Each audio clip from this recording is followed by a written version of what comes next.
to see AI being used in many different places: surveillance, playing games, drive automobiles, and also doing scientific discoveries such as analyzing protein structures. Along with this technological trend, also there has been aspirations, bold claims about where AI is currently at and where AI is going to be like in the next few years. For example, big companies like DeepMind and OpenAI are really very aggressively and in a very high-profile fashion advocate their solutions about AI. Right, the GPT-3 model, as we know, is now claimed to show evidence of consciousness. And then the mixture of expert models developed in DeepMind has been used to solve a multitude of different problems, leading to the claim that a game of AI rivalry and competition is over because they find the golden key of solving artificial general intelligence. There is even another more ambitious and crazy claim, which says that by next year we are going to reach the state of a so-called singularity, meaning that machine intelligence is going to cross, human intelligence and leaving us behind. Right. So this is a potential vision for the future of AI.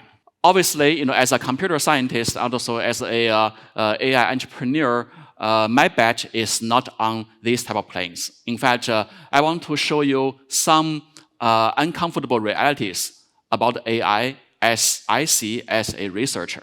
In fact, there are many problems, even very simple ones, that current AI technology is not able to answer. I just want to give you a few examples. Right. In the field of computer vision, for example, even if you show a picture like this to an AI agent and asked a very simple intuitive problem, say, is this a healthy breakfast? Chances are most of the AI programs is not able to tell.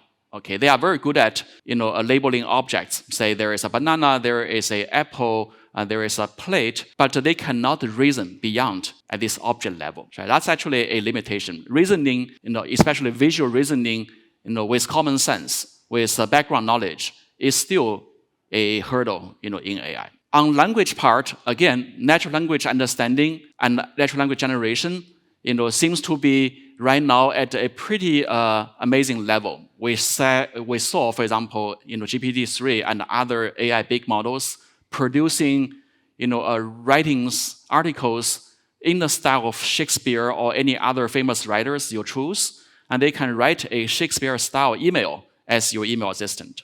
But actually, it is just for the sake of conversation in some very simple context. If I ask a tricky question, for example, like this, after seeing a picture, that I'm going to read it, a large ball, how did I say it, crash right through the table because it was made of styrofoam. So then I ask, is the ball made of steel or is the ball made of styrofoams? I think for human being, we should have a little problem in answering these type of problems.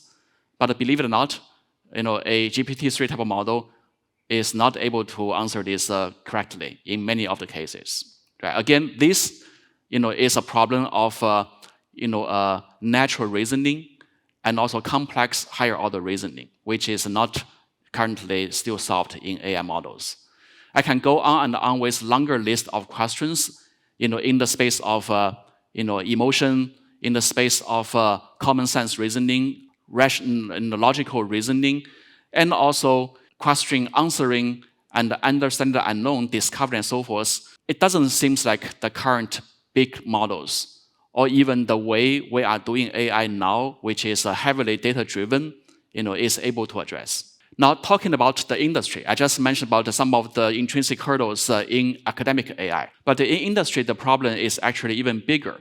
If you survey the CEOs and the market officers of various companies, you will find that even though the word AI was often mentioned, internally, people are still struggling getting AI solution deployed and served. There is a shortage of talents producing AI products. There is also a shortage of suppliers providing technologies encapsulated for standard applications. And currently, there isn't really a good solution that can automatically understand the complex scenarios in industrial operation, other than showing up a data panel for the users to visualize and post hocly analyze the situation, rather than predictively execute a optimal execution operation and prediction. And as a matter of fact, you don't actually see AI deployments in many of the mission critical, especially safety critical tasks, such as in transportation, in aviation, in nuclear power plant. You do see many AI applications in less safe critical businesses, such as recommendation of advertisements, routing a delivery of a purchase to your home, and maybe some other surveillance camera related recognition and other things. In there, the AI algorithm was able to do a fine job because the quality measure is aligned with what AI scientists use to qualify their algorithm. For example, if you are in computer vision, a 99.99% accuracy are considered to be very good, and therefore the mission is declared accomplished, problem solved. But if we are talking about driving an autonomous vehicle, or flying an aircraft, or operating a nuclear power plant, we're talking about a accident kind of a rate, 10 to the minus 10 or 20, very rare event. The current AI quality and the implementation isn't simply allowing that level of high confident execution. So what kind of AI really we desire? I think that's something we need to put forward in the first place before we talk about what the future of AI look like. Because if you don't have a goal and also don't have a expectation for AI, the future of the science itself may lose its direction, right? Instead of talking about AI being a magic creature, smarter than people, rivaling with people for jobs, and many other less kind of concrete goals, I think there is a need for people to sit down and really translate concrete human needs such as safety, eco-friendliness, accessibility, and affordability into our very development of AI solutions in a very early stage, so that developers will keep this in mind in drafting their solution. For example, that would impact what type of model size that is adequate to deliver a specific function. Do we want to invest all our resource or bet all our possibilities onto a artificial general intelligence, which is doing everything a bit okay, but not specializing in any specific functions? Is that economically making sense and also technologically feasible to sponsor or to invest into these directions? Right? So these are the questions I want to put on the table. I think it's quite thought-provoking. And with that, responsible AI also should be brought into the scene as early as possible. And here, responsibleness could entail several directions, such as fairness of the AI solutions, ethical practice of AI, trustworthiness, and explainability. Again, these type of issues are now coming to many AI scientists, as maybe even a constraint, into their daily work. But there is a lack of clarity of the boundary on how this type of caution and regulation, should be imposed.